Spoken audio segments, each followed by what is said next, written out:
बिस्मिल्लाहिर्रहमानिर्रहीम। अस्सलाम वालेकुम। मैं अली अख्तर मेकन और आप देख रहे हैं बॉक्सिंग लियाकत चैनल को। यूट्यूब पे सर्च करें बॉक्सिंग लियाकत और चैनल को सब्सक्राइब करें। आज की गहरी बात आपके साथ राजशाह ज़ेब खानज़ादा के प्रोग्राम में उमर फारूक जो वो आदमी जिसने तोशा खाना के वो तहाइफ खरीदे वो सामने आया और बड़े दिल खराश उसने बातें की हैं। एक किसी भी पाकिस्तानी होने के नाते कोई भी इंसान ये नहीं सोच सकता कि उसका मुल्क का मुंतखब वज़ीर आज़म ऐसी छोटी हरकत करे और उसके बाद उसको इतनी दीदा दिलेरी के साथ डिफेंड करे। इसका आज मैंने पोस्टमार्टम करना है और मेरिट पे बात करनी है, क्योंकि बहुत ज़्यादा मेरिट की बात करते हैं और किस तरह से रात को उमर फारूक ने अपने मेरिट की धज्जियाँ उड़ाकर रख दी हैं। लेकिन अभी तक तमाम तरह से खामोशी है पाकिस्तान तहरीक इंसाफ की तरफ से।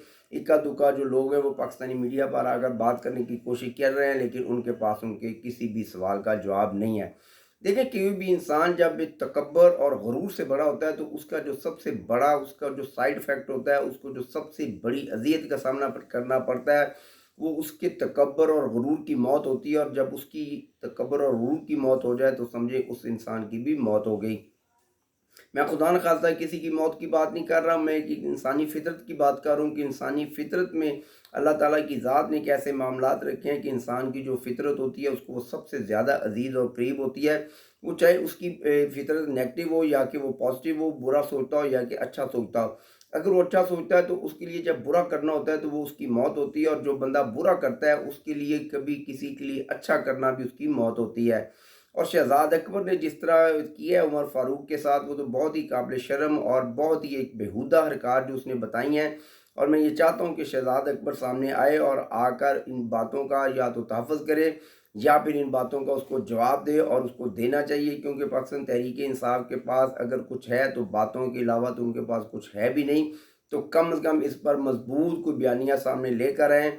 और जो सबसे बड़ी मुझे हैरानगी है, मुझे यकीन है कि पाकिस्तान तहरीक इंसाफ इस पर एक मजबूत बयानिया बना लेगी, क्योंकि उसके बयानिया सुनने वालों की तादाद बहुत ज़्यादा है। और मैं तो फिर वही कह रहा हूँ कि जब इंसान एक तकब्बर और गुरूर से बड़ा होता है तो उसका तकब्बर और गुरूर जब टूटता है तो उसकी मौत वाक़या हो जाती है।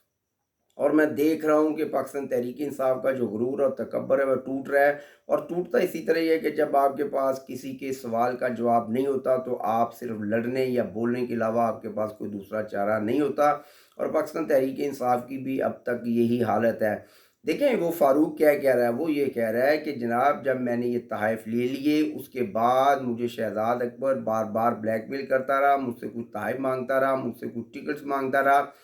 लेकिन जो अहम बात है जो कि अभी तक शायद फारूक को भी समझ नहीं आई, कि जब शहजाद अकबर और इमरान खान की काबीना को ये पता चल गया, ये जो तहाइफ की बात है ये बाहर आ गई है। देखें, जब कोई बंदा कुछ चीज़ खरीदता है तो ज़ाहिर बात है वो ख़रीदता है तो वह उसको अपने तय खाने में या लॉकर में रखने के लिए नहीं लेता, उसकी नुमाइश करता है, दोस्तों को बताता है, अजीज़ रिश्तेदारों को बताता है कि ये वो चीज़ है जो मैंने ख़रीदी है। और दुनिया में ये एक वाहिद चीज़ है जो कि इस वक्त उसका मालिक मैं हूँ, और इंसान फ़ख्र महसूस करता है। जब उसने ये बाकी बातें पब्लिकली में और दोस्तों में करना शुरू की तो वो यही जो बातें थी, जब पाकिस्तान तहरीक इंसाफ के मुंतखब वज़ीर आज़म, जिनको बिलावल भुट्टो ज़रदारी ने सिलेक्टेड भी कहा था, सिलेक्टेड वज़ीर आज़म को जब ये पता चल गया कि मेरी ये बातें अब बाहर आना शुरू हो गई हैं, तो उन्होंने उमर फारूक पर प्रेशर डाला कि इन तहाइफ को या तो वापस कर दो या फिर इनका नाम जो लेना है वो आप बंद कर दें। वो भी एक बड़ा बंदा था, राइल आदमी था, उसने इनकी बातों और इनके प्रेशर में आने से इनकार किया। और फिर शहजाद अकबर ने उस पर किस तरह मुकदमात की भरमार कर दी, उसको प्रेशराइज़ किया, लेकिन उसके बावजूद वो बंदा डटा रहा। और वो बंदा आज भी अपनी वो चीज़ पर कायम है, और अब तो उसने हद कर दी, वो तमाम तहाइफ लेकर पाकिस्तानी मीडिया पर आ गया है। और इस वक्त मैं देख रहा हूँ कि पाकिस्तान तहरीक इंसाफ काफ़ी मायूसी में है, क्योंकि पाकिस्तान तहरीक इंसाफ के बहुत ज़्यादा ऐसे लोग हैं जिनको इनके बारे में पता ही नहीं था कि इमरान खान ने इस तरह की भी कोई हरकत की हुई है। और वो फरागोगी जिसको बहुत ज़्यादा वो डिफेंड कर रहे थे, अब उस पर हमें दिफाई लाइन लेना होगी, और फरागोगी को भी अब सामने आना होगा और आकर इस बात की तरदीद करनी होगी और ये बताना होगा कि मैंने ये पैसे वसूल किए हैं या कि नहीं किए, और ये पैसे मैं किस तरह से पाकिस्तान में लेकर आई हूँ। अगर उनको पैसों को पाकिस्तान का जो एक बैंकिंग निज़ाम है उसके ज़रिए पाकिस्तान में नहीं लाया गया तो ये एक मनी लॉन्ड्रिंग का केस बनेगा आने वाले दिनों पर। और इस केस को भी भुगतेंगे पाकिस्तान तहरीक इंसाफ के सरबराह इमरान खान और फरागोगी, जो पूरी दुनिया पर मनी लॉन्ड्रिंग और चोरी का इल्ज़ाम लगाता है। ये है इंसानी फितरत और ये है कुदरत का निज़ाम, इसे कहते हैं मकाफ़ात अमल। آج وہ شخص منی لانڈرنگ کا بھی شکار ہے، چوری کا بھی شکار ہے، اور جو دوسروں پر الزام لگاتا تھا آج لوگوں کا ہاتھ ہے اور اس کا گریبان ہے۔ یہ آپ کا میرٹ، آپ میرٹ پر بہت زیادہ بات کرتے ہیں، کہتے ہیں کہ جی میرٹ ہونا چاہیے، آپ نے تو میرٹ کو آرمی چیف کی تعیناتی میں بھی شامل کر دیا، جو کہ باعث شرم ہے۔ پاکستان کا ایک اتنا بڑا ادارہ آپ اس کو بار بار متنازع کرتے جا رہے ہیں۔ آپ نے کل کے پروگرام میں کہا کہ جی یہ جس کو بھی لے کے آئیں گے اپنے مفادات کے لیے ہی کے آئیں گے۔ توبہ یار، آپ سوچیں کہ آرمی چیف پاکستانی 7 سے لاکھ آبادی جو ہماری فوج ہے اس کا وہ سربراہ ہے، اس کا وہ چیف ہے، آپ اس کو متنازع بنانے کی کوشش کر رہے ہیں، جو کہ بڑا ہی شرمناک ہے۔ وہ صرف اپنے ادارے کا چیف ہے، اس پاکستان کا محافظ ہے، اور ہمیشہ پاکستانی فوج جو ہے پاکستانی سرحدوں کی محافظ رہی ہے، اور اپنے ادارے کے ساتھ ہمیشہ وہ کھڑے رہے ہیں، اور یہی پاکستان کی تاریخ ہے۔ لیکن آپ کے مقاصد کیا ہیں وہ ابھی تک قوم کو سمجھ نہیں آ رہی۔ آپ کا کیا حق بنتا ہے آپ آرمی چیف کی تعیناتی پر بات کریں؟ کیا اس سے پہلے کسی سابق وزیر اعظم نے اس طرح کی جسارت کی؟ کیا اس سے پہلے کسی سابق وزیر اعظم نے کبھی بھی آرمی چیف کی تعیناتی میں دخل اندازی کی؟ آرمی چیف کا وہ عہدہ ہے کہ جس میں آپ اپوزیشن سے بھی مشاورت نہیں کر سکتے۔ تو آپ تو قومی اسمبلی میں بھی موجود نہیں ہیں، آپ تو قومی اسمبلی سے بھی باہر ہیں، تو آپ کس طرح آرمی چیف کی تعیناتی پر بات کر سکتے ہیں؟ کیونکہ آپ کی فطرت میں شامل ہے کہ آپ نے ہر چیز کو متنازع بنانا ہے اور خبروں میں رہنا ہے۔ اگر خبروں میں رہنے کا یہی طریقہ آپ کا رہا تو خبروں سے غائب ہونے میں بھی ٹائم نہیں لگتا۔ اگر آپ پوری دنیا کو جیل جانا دیکھ سکتے ہیں، آپ چاہتے ہیں کہ پورے جو میرے مخالفین ہیں وہ گرفتار ہو جائیں، تو گرفتاری تو کسی وقت بھی عمل میں آ سکتی ہے۔ ارشد شریف کے مرڈر کو لے کر بہت اہم حقائق ہیں جو کہ میں آج کے پروگرام میں شیئر کرنا چاہتا تھا، لیکن کیونکہ ٹائم کی تھوڑی پرابلم ہے تو یہ بڑا ہی اہم موضوع ہے، اس پہ میں چاہتا ہوں کہ میں پوری تفصیل سے اتنے اہم حقائق میں آپ کے سامنے رکھوں گا کہ آپ لوگ پریشان ہو جائیں گے، اور آپ کو یہ سمجھ آئے گی کہ جن حقائق پر میں بات کر رہا ہوں آخر ان حقائق پر ابھی تک پاکستانی میڈیا یہ بات کیوں نہیں کر رہا۔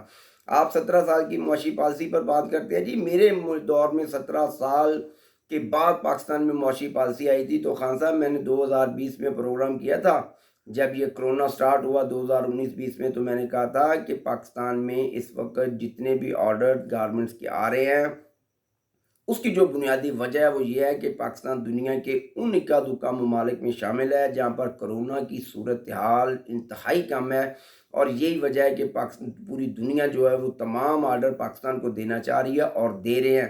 اور پھر 2 ماہ کے بعد زبیر موتی والا جو پاکستان تاجروں کے اپنا وہ ہے ان کے چیئرمین ہیں، انہوں نے شاہ زیب خانزادہ کے پروگرام میں میری اس بات کو پوری طرح سے تسلیم کیا، اور میں نے یہ خدشات ظاہر کیے تھے کہ جب کرونا کی صورتحال بہتر ہو جائے گی تو یہ تمام آرڈر جو ہیں یہ واپس جا سکتے ہیں۔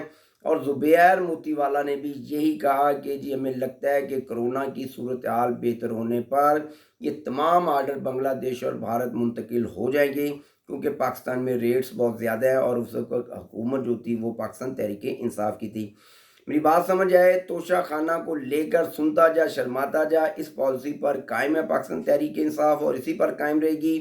اور پاکستان تحریک انصاف کا جو ورکر ہے اخلاقی طور پر وہ ٹوٹ گیا ہے، لیکن اس کی جو اپنا وہ ظاہری بات ہے تکبر ہے وہ تھوڑا سا قائم ہے، لیکن وہ بھی ٹوٹ جائے گا، کیونکہ ہمیشہ انسان کو پھر حق اور سچ کے ساتھ کھڑا ہونا پڑتا ہے، اور جھوٹ تو جھوٹ ہوتا ہے، وہ چاہے آپ 100 سال بول لیں لیکن وہ تاریخ جو ہے پھر اس کو ثابت بھی کرتی ہے۔